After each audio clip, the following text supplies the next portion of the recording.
भगवते वासुदेवाय। ओम नमो भगवते वासुदेवाय। ओम नमो भगवते वासुदेवाय। श्रीमद् भगवत गीता भगवान परम पुरुष श्रीकृष्णंकर मुख निःसृत दिव्यवाणी। धर्मक्षेत्र रूपी कुरुक्षेत्र रे समस्त श्लोक को ओडिया नवाक्षरी अनुवाद रे आमर AR पायोनियर टीम प्रस्तुत करिसंती।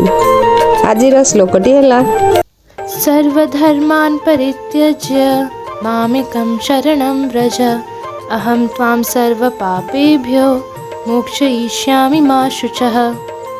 त्याग कर हे सर्वधर्म मोर शरणे कर कर्म पाप कर्म रु देवी मुक्ति भक्त निमंते मोर शक्ति मनरु दूर कर भय हे सखा देउछि अभय मनरु दूर कर भय हे सखा देउछि अभय दिव्य रस तू कर पान दुर्लभ जन्म हे धन्य